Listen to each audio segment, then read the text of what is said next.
Who are we not talking about that we should be talking about? Like, what's your favorite story that we're not hitting right now? It's not a sexy story, but it's amazing what is going on with the two service academies, Army and Navy. Yeah. They are both undefeated in mid-season for the first time since the end of World War II. You know, what is that, 80 years? I mean, that's remarkable. They're both in the top 25 for the first time since like 1960. Their offenses are extremely potent. I talked to a coach who's actually played both of them, and I was like, okay, what's the, because they do get lumped into, they're recruiting a lot from the same caliber. Yep. And Army is more physical, Navy is more creative scheme-wise. And Navy, like, obviously Ken Niumatalolo did a terrific job, but they tailed off in like the last 5 years. They weren't very good the last few years. Now all of a sudden they're really good.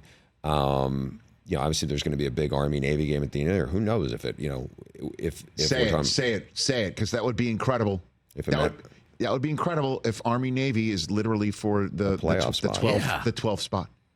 Yeah, I mean, that if we finally expand, I'm getting goosebumps even talking about it. That we expand the college football playoff to 12 teams for the first time, and Army versus Navy becomes a de facto playoff game. Sort of like how, the NFL plays its last regular season game amongst two teams whose last regular season game is for a playoff spot. If college football, in this instance, sets things up where it's Army versus Navy for that spot, it's that possible, would be so right? much bigger than what you just said, too, just because the idea that these two service academies, who, 80 years ago, they were powerhouses. And the sport has changed dramatically since then.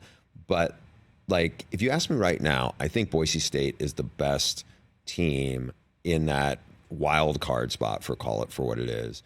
Ashton Genty's a great running back. He is unbelievable. Right. He is. I actually do think now, I wouldn't have said this 3 weeks ago, I do think he can win the Heisman Trophy.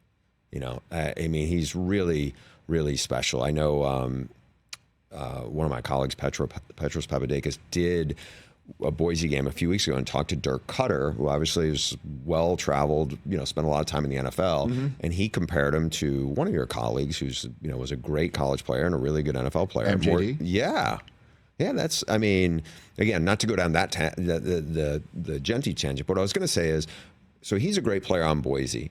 I don't think their defense is like kind of middle of the pack for the Mountain West. Saying that to get to this point, I don't know who's slowing down him, but I could, if you ask me if they play, I would love to see either one of those teams play Boise to see who's better. Now, Boise has to come out to Vegas in a week or so to play a really prolific offense, and we'll see if they win that game. But that extra spot, again, the 12th spot, is a really fascinating subplot to everything that's going on around college football. Because Army-Navy's done, usually it's played on a championship weekend. It's usually played in that time where the Heisman Trophy gets announced. Correct. Right? And you sometimes, and I love this as somebody, we all grew up or spent time in the Northeast where you can get snow there. And it just feels way different. And there's been times where they've been really good. This is the odd year where Air Force, Troy Calhoun, terrific coach, been there a long time. This is the year where, like, they were really good last year. They're not good this year.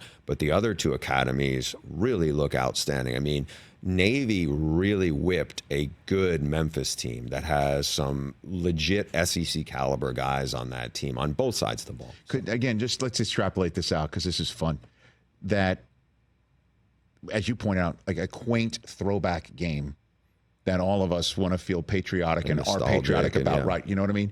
And becomes an actual de facto winner goes in contest between the two academies in Army and Navy, right?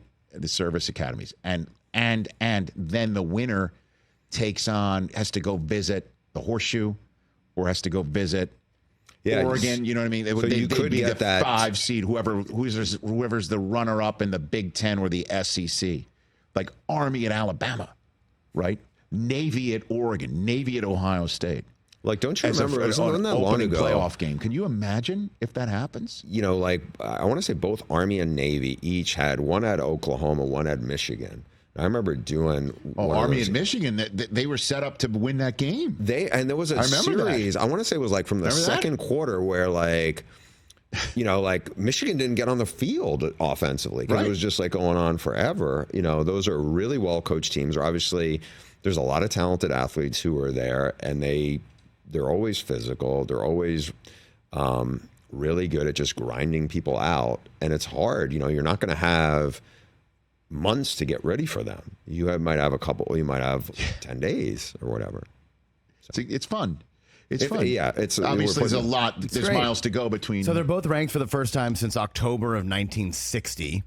Okay, and it's the first time they're both undefeated this late in the year since 1945. There's your World War II. There you go. And I love it. It's so fun. It's great. And who's ranked right in between them? Michigan. How are they still ranked, Bruce? Come on, what are we doing? You could say it. It is. I don't know, because they're the defending champs. That was last year. I know that. Those guys are in the NFL now. Like, I'm not going to get like all worked up over who's in the 20s, but he does have a fair point, right? Well, Michigan at Illinois, coming off a bye. You have two fringe top 25 teams. One's like, whatever, 22, 24, or whatever that is. Illinois almost lost to a really bad Purdue team. I know. Freshman quarterback. I know that. Catch the Rich Eisen Show every single day on the Roku Channel, 12 to 3 Eastern, for free.